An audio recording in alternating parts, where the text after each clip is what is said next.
Ladies and gentlemen, this is Good Talk. I'm your host, Steve, and I swear to God, this is not a podcast. And today we have a lovely guest coming from one of the most beautiful places in New York. Please put your hands together for Sectiontoo. Oh my God. How you doing, my man? I'm good. Thank you for having me. Hell yeah, I'm very happy to be here. How would you describe your music in 3 words? My music in 3 words.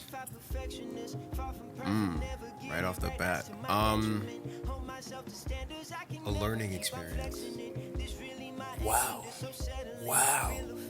Mans did a sentence for the 3 words. Nobody's ever done a sentence like that. That is impressive. You know what I think you do best? You do best making like central music poppy. Because when I was growing up, all the pop music was like all cute and shit. But I'd be like, yo, this is fun. But it's like, yo, I could get like sexy with a ting to this. You feel what I'm saying? Like, is that you trying to merge genres, or that's like you just wearing your influences on your sleeve?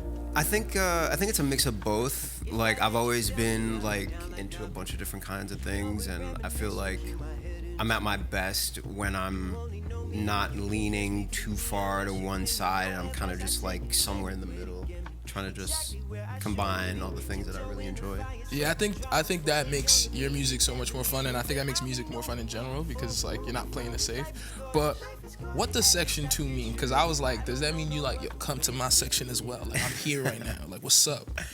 That's a good question. So a couple years ago, when I first started writing songs, prior to that I was just making beats. But I started working on my first project, Portrait, and I didn't have a name. I was kind of just making these songs, and I didn't have a name. And the first, I tried, like, done like some trial and error with a couple of names. Nothing really stuck. And then Sectiontoo just kind of popped in my head.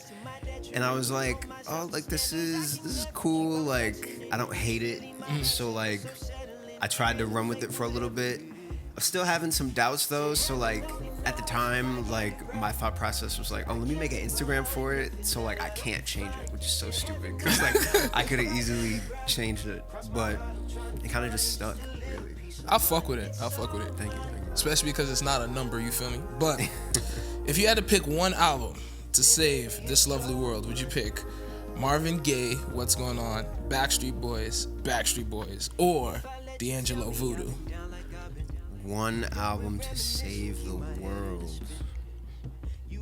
Probably What's Going On, just based on subject matter and how impactful that album is. I think just like kind of give the world some something to look forward to. I feel like Marvin Gaye is like one of those artists, like, even if you're like dead ass racist, you're gonna respect it. You feel what I'm saying? Like if you're like a Republican dude that's like, well, there's too much African Americans, you'd be like, all right, Marvin Gaye's pretty tight.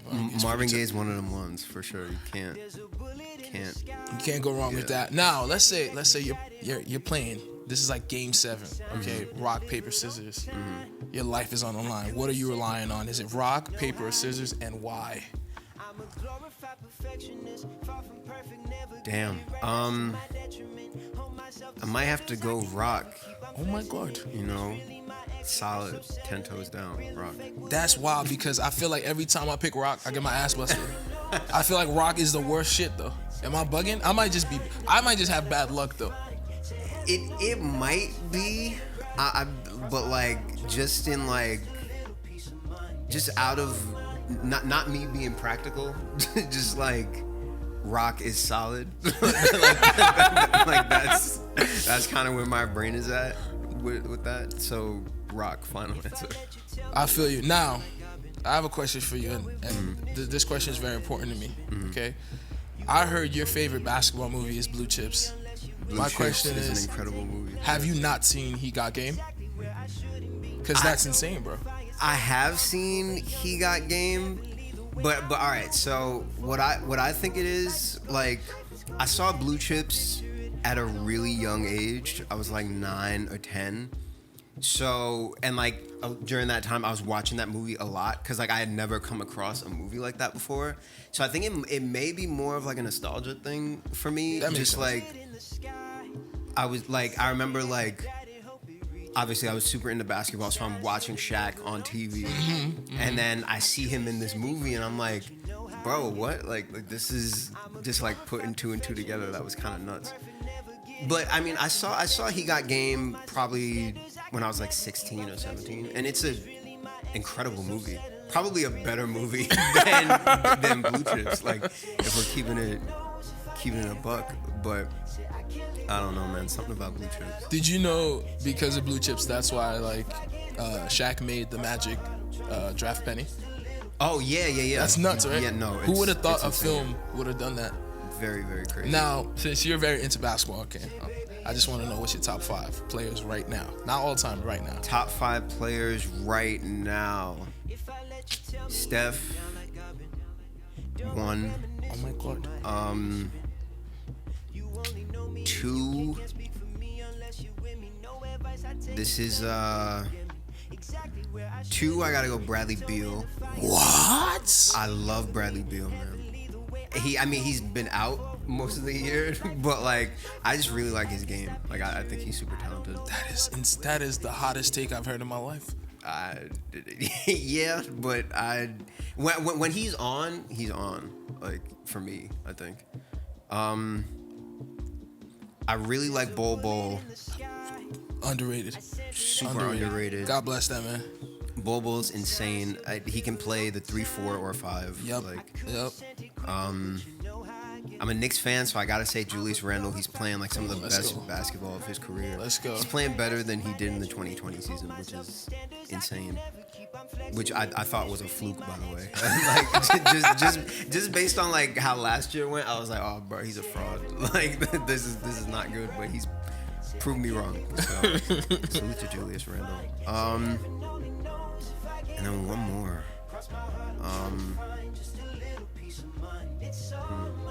Really like Zion, man. Come on, Zion. I feel like Zion's the dude. He's so likable. If super likable, like he has like a really interesting personality. Yeah, like he's funny. But yeah, if he can stay healthy, he's like definitely gonna be the face of the NBA. Yeah, definitely gonna be the face of the NBA. Now you're from one of my favorite places in New York. You're from Queens, yes, and I feel like it's an underrated borough. What is your favorite thing about Queens?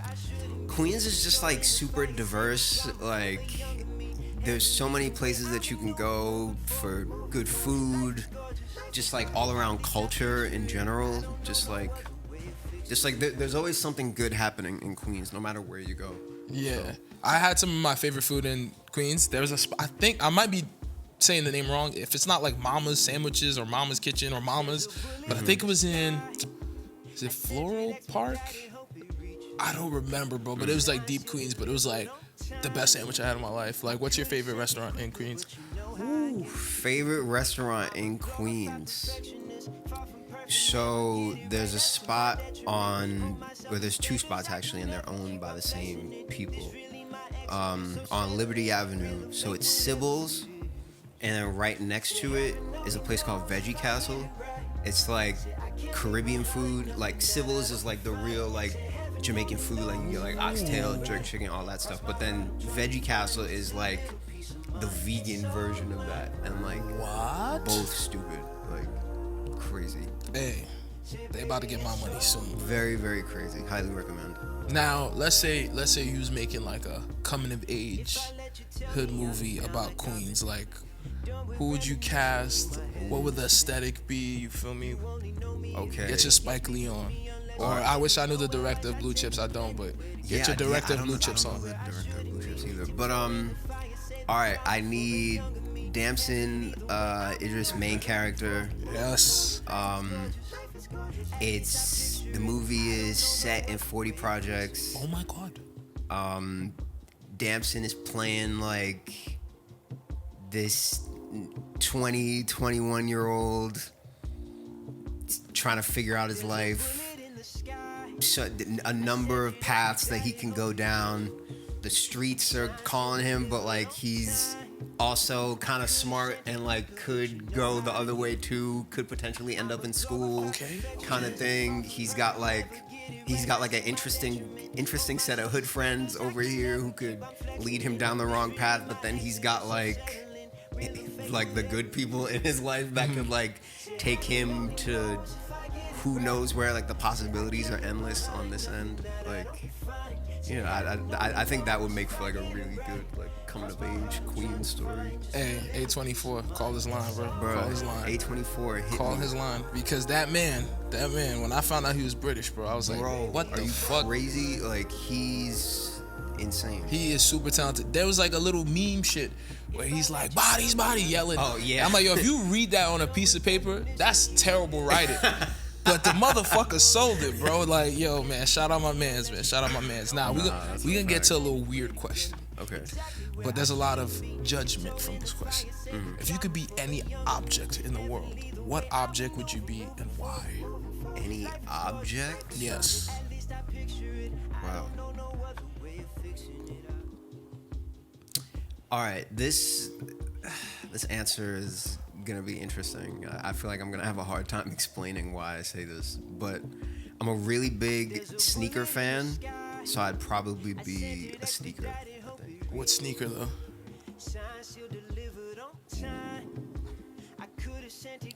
I'd be like a 1985 Jordan 1. What?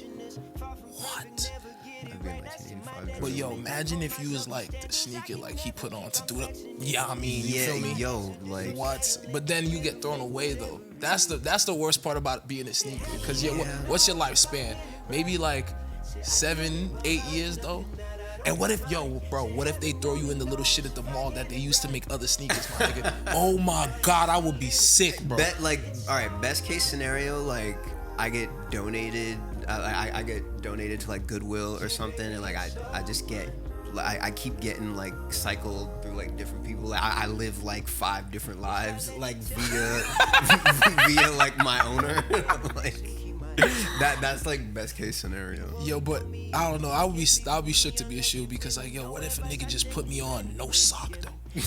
Oh my days, no sock though. Yeah, the no sock community in sneaker world is kind of nuts. I know they say Vans is not sneakers, bro, but like put some socks on. Niggas be bugging. Yeah, I don't know. Now, tell me, what would your dream show scenario, like last song, venue, the vibes? Tell me how it would go down.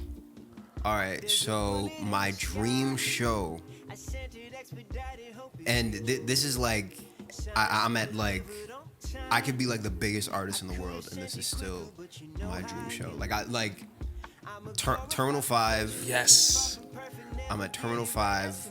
I sold it out 5 nights in a row. When I could have easily done MSG, but like I'm doing Terminal 5. I'll do it 5 nights in a row. I've got all of New York is in Terminal 5 like for the show. They made the cap from 3,000 about 25 million. yeah, exactly. Like it's like sardines packed in Terminal 5. What song you leaving them to? What's your encore last song? Ooh. My encore last song, I got this song called Walk Right that I think might send the place into a frenzy. That's a fact. That might be crazy. That's a fact. Go stream that. Go boost that. Now, Yes, sir. before we get the fuck out of here, what do you want to tell all the listeners, viewers? What do you want to leave them with? Leave them with a gem. Ooh, a gem for the people. Be yourself. Never change for anybody. The best version of you is the you that's sitting in your body right now. No need to change that. So That's a fact. That's a fact. This is Sectiontoo. I'm Steve. This was good talk. I swear to God, we just chopping it up. It's not a podcast. Stay up like a hard dick. You heard me.